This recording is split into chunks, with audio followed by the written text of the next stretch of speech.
ఇచ్చినటువంటి అత్యున్నత స్థానాన్ని పొందినటువంటి మన ఆప్యాయత అందరూ కూర్చోవలసిందిగా కోరుతున్నారండి. అందరూ కూర్చోండి. పెద్దలు, పిల్లలు, అక్కలు, అమ్మలు అందరూ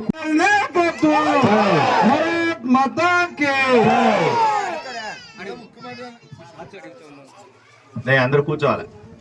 కూర్చోవాలి, నిలబడుకోకూడదు. ఎవరు కూర్చోవాలి.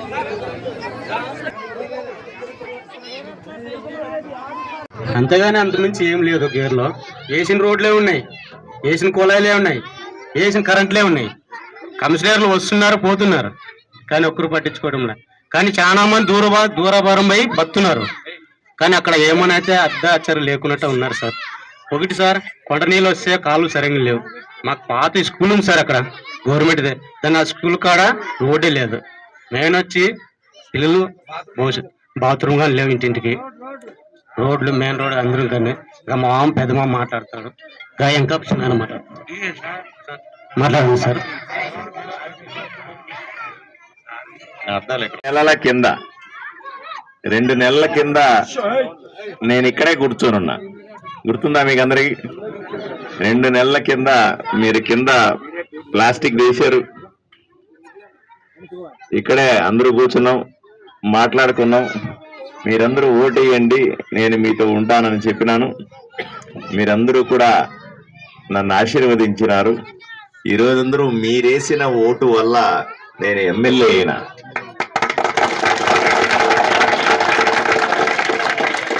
మీరు ఆశీర్వదిస్తే, మారమ్మ ఆశీర్వదిస్తే ఈరోజు అరువు నాకు ఇంకా గుర్తుంది. నేను దండేసిన, హారతిచ్చిపోయినా, నేను అమ్మని మొక్కున్నా, అమ్మ నాకు అవకాశం ఇవ్వండి, వీళ్ళందరికీ సేవ చేసే అవకాశం రావాలి నాకు అని మొక్కున్నా. కాబట్టి అమ్మ కరుణించింది, మీరు కూడా ఆశీర్వదించినారు. అందువల్ల ఈరోజు ఎమ్మెల్యేనా. ప్రతి నెల తప్పనిసరిగా మారమ్మ గుడికి వస్తా, సరేనా? ఏదో ఒక టైంలో పోయినప్పుడు దీన్ని కూడా అభివృద్ధి చేయాలి. బ్రహ్మాండంగా 2000 సంవత్సరంలో కట్టారు, 20 ఏళ్ళు అయింది. దీన్ని కూడా అభివృద్ధి చేయాల్సిన పరిస్థితి ఉంది. ఇక మీకు లీడర్ ఎవరు? ఆ రోజు చెప్పిపోయినా పోతా ఈ కాలనీకి లీడర్ ఎవరు అని అడిగిన, ఎవరు చెప్పండి? ఆ రోజు చెప్పినా మీకు అందరికి, మీ వీధికి, మీ గేరికి లీడర్ ఎవరు అంటే సొంకమ్మ అని చెప్పినాను. చెప్పినా లేదా? ఏమమ్మా సొంకమ్మ? నాకు ఆ రోజు నేను మొన్న కూడా వచ్చిన పిల్లకాయలు, ఈ వీధి నుంచి ఎవరు వచ్చినా సరే సొంకమ్మ ఎట్లుంది అని అడుగుతా, నేను బాగుందా అని అడుగుతా. ఈమె ఆ రోజు చెప్పిన మాటలు నాకు బాగా నచ్చినాయి. బాగా మాట్లాడింది, బ్రహ్మాండంగా చెప్పింది. మీరందరూ కూడా పోట్లాడినారు, నా వైపు నుంచి పోట్లాడినారు. అలాగే ఇక్కడ ఉన్న పరమేష్ గారు, ఎవరైనా పరమేష్ గారు, మరి గారు రాసుకున్నాం. పరమేష్, ముత్యాలన్న, రామన్న, వెంకప్ప, మారెప్ప, శేషులు గారు. ఏపా ఈ సమస్యలన్నీ నేను ఎలక్షన్ల ముందు కూడా మాట్లాడినా. మీకు కొళాయిలు లేవు, మీకు మరుగుదొడ్లు లేవు, మీకు రోడ్డు, ఇవన్నీ కూడా నేను ఎలక్షన్ల ముందు కూడా మాట్లాడినా.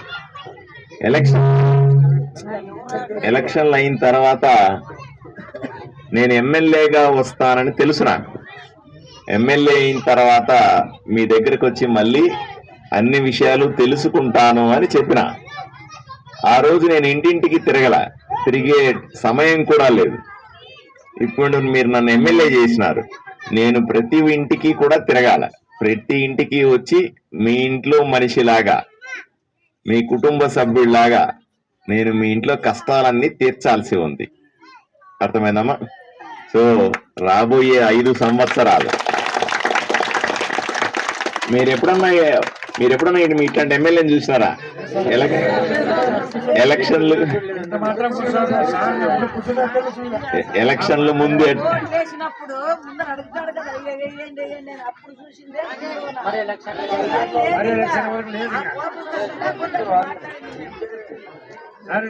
ఎలక్షన్ల ముందు నేను ఎందుకు ఇక్కడ వచ్చి ఇలా ఉన్నానంటే, ఎలక్షన్ల ముందు నేను ఎలా ఉన్నానో ఎలక్షన్ల తర్వాత కూడా నేను మీతోనే అలానే ఉంటాను అని నేను మీకు అర్థమైందా అని అడుగుతా ఉన్నా. ఒకప్పుడు నేను వస్తే క్యాండిడేట్ గా వస్తే కింద మీరు ప్లాస్టిక్ వేసి కూర్చోబెట్టినారు. ఈరోజు నేను ఎమ్మెల్యే కాబట్టి ఇవన్నీ టార్పాలు వేసారు, ఇప్పుడు అన్ని వేసి కుర్చీలు వేసి మంచాలు వేసి షామియానా వేసి బ్రహ్మాండంగా కూర్చోబెట్టి. నాకు ఇవన్నీ అక్కర్లేదు. నేను మీలో ఒక మనిషిని, నేను మీతో పాటు ఉంటాను అని చెప్పడానికే ఆ రోజు ఎలా కూర్చున్నానో ఈ రోజు అలాగే కూర్చున్నా. అర్థమైందమ్మా? సో మీరెవ్వరూ కూడా భయపడనక్కర్లా. ఎమ్మెల్యే అయినాడు ఇంకా మాకు అందుబాటులో ఉండడు అని ఇబ్బందే అక్కర్లా. ఏమ్మా, తప్పనిసరిగా ఈరోజు పలకరించడానికి వచ్చిన ఎమ్మెల్యే అయినాను, మీకు ధన్యవాదాలు చెప్పుతాము చేతులెత్తి మొక్కి అని చెప్పడానికి వచ్చిన. ఇంకా సమస్యల జోలికి పోలా. ఇంకా నాకు 20 రోజులైంది నేను ఎమ్మెల్యే అయ్యి. 20 రోజుల తర్వాత మొన్ననే ప్రమాణ స్వీకారం చేసి వచ్చిన. అందరికీ అక్కడక్కడ కలుస్తా ఉన్నా. ఇదే సందర్భంలో మన పిల్లలు వచ్చి ఇక్కడికి రావాలంటే తప్పనిసరిగా వస్తానని చెప్పిన ఈరోజు వచ్చిన. ఒకటి గుర్తు పెట్టుకోండి అమ్మా, ఎమ్మెల్యేగా నాకు మీరు 5 సంవత్సరాల పాటు అధికారం ఇచ్చినారు. అర్థమైనా? 5 సంవత్సరాల్లో మీరు ఏవేవైతే మీరు రాసినారో లేదా మీరు ఇవన్నీ రాయనక్కర్లు, నాకు తెలిసిన విషయాలు. ఎలక్షన్ల ముందు తెలుసు, ఎలక్షన్ల తర్వాత తెలుసు, తర్వాత కూడా తెలుసు. ఇవన్నీ నేను చేసి పెట్టాల. ఇవన్నీ చేయడానికి నాకు కొంత సమయం కూడా కావాలి. ఎందుకంటే మరుగుదొడ్ల గురించి మొన్న కౌన్సిల్ సమావేశం అంటే మున్సిపాలిటీల్లో సమావేశం పెట్టి ఏమేమి కావాలా ఏ వార్డుల్లో అని వెతకమని చెప్పినాను. ఇంజనీర్లు పోయి అన్ని వార్డుల్లోకి పోయి ఎక్కడెక్కడ ఏం సమస్యలు ఉన్నాయి, కొన్ని చోట్ల నీళ్లు లేవు, కొన్ని చోట్ల మరుగుదొడ్లు లేవు, కొన్ని చోట్ల కాలవలు లేవు, కొన్ని చోట్ల ఇది ఉంది అది ఉంది అని ఎదుగుతాను. ఈ రోజు పొద్దున కూడా ఒక అదేం కాలనీ, మా ఇల్లు కాలిపోయిన కాలనీ, విజయనగర కాలనీ అని ఇక్కడ ఉంది. ఆ వెనకాల విజయనగర కాలనీలో ఎవరితో పాపం ఇట్లాంటిదే చిన్న అట్లా రేకులు వేసుకున్న ఇల్లు లోపలంతా తడికిలు వేసినారు. కరెంటు వచ్చి కాలిపోయింది ఇల్లు. నేను పరిగెట్టుకుని పోయి ఏదో మీటింగ్లో ఉన్నా, అరే ఇల్లు కాలిపోయింది ఎవరిదో అంటే నేను పరిగెట్టుకుని పోయి ఆ ఇంట్లో పోయి వాళ్ళకి ధైర్యం చెప్పి కాసేపు ఉండి ఆ కాలనీలో అంతా తిరిగి వచ్చిన. ఈ ఊర్లో 2,50,000 మంది ఉన్నారు. 2,50,000 మంది నా కుటుంబ సభ్యులే అని చెప్పినాను ఎలక్షన్లు అయిన వెంటనే. కాబట్టి మీ అందరి బాగోగులు చూసుకోవడానికి నేను ఇక్కడే ఉన్నాను. కొంత సమయం ఇస్తే తప్పనిసరిగా అధికారులందరినీ వెంటబెట్టి ఈరోజే వచ్చేవాళ్ళు. ఇప్పుడు నేను ఇంతకుముందు అంటే నేను ఓట్లు అడుక్కునే అభ్యర్థిని. ఈ రోజు నేను వస్తే చూసారా, ఇంతకుముందు లేదు, ఇప్పుడు పోలీసు వాళ్ళు వచ్చారు. ముందుగా వచ్చే జరగండి ఎమ్మెల్యే వస్తున్నాడు అన్నారు కదా. అధికారులంతా వస్తారు. ఇప్పుడు కదా సుంకమ్మ చెప్పింది అనుకో, నీళ్లు లేవన్నాం అనుకో, వెంటనే నీళ్లు పోసేటువంటి అధికారిని వెనకాల తీసుకొని వచ్చేస్తాను నేను. అర్థమైందా? కాకపోతే రోడ్లు వేయాలా. మీకు నీళ్ల గురించి కూడా చెప్తాను చూడండి. ఎలక్షన్లకు ముందు నేను ప్రచారంలో చెప్పిన రామ్ జలా అనే ఓ చెరువు ఉంది ఇక్కడ. ఆ చెరువులో నీళ్ళన్నీ పాడైపోయినాయి, దాని అన్నిటినీ తోడి పాడేసి కొత్త నీళ్లు నింపి వారానికి ఒకసారి నీళ్లు వస్తా ఉన్నాయి, దాన్ని తగ్గించి అందరికి నీళ్లు ఇస్తానని చెప్పినా లేదా? చెప్పినా. నేను వచ్చిన 20 రోజుల్లోనే పెద్ద పెద్ద పైపులు పెట్టి మిషన్లు పెట్టి, మీరు ఫోటోలు చూసారో లేదో వీడియోలు చూసారో లేదో, దాంట్లో నీళ్ళన్నీ కూడా తోడి బయటికి పోస్తా ఉన్నాం. ఇంకొక 10 రోజులు పోతే దాంట్లో ఉన్నటువంటి చెడ్డ నీళ్ళన్నీ కూడా, విషపు నీళ్ళన్నీ కూడా మొత్తం తీసేస్తాం. తర్వాత ఇప్పుడు చూడు, నేను వర్షం పడే పరిస్థితులు కనబడతామని. మంచి వర్షం పడితే ఆ కొండల్లో నుంచి నీళ్లు వచ్చి ఆ చెరువులో చేరతాయి.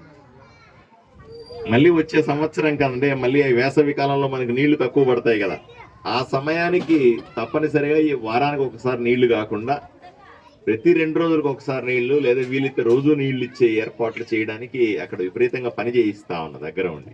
ఒక్క రోజు కూడా వృధా చేసుకోలే. ఎందుకంటే నీళ్లు ఇవాళ కీలకమైన అంటే 10 పనులు ఉంటాయనుకోమ్మా ఇందులో కదా. రోడ్డు, మరుగుదొడ్డి, మంచినీళ్లు, బావులు, అవి రకరకాల పనులు ఉంటాయనుకోండి. 10 ఒకేసారి చేయగలమా? 10 ఒకేసారి చేయలేం.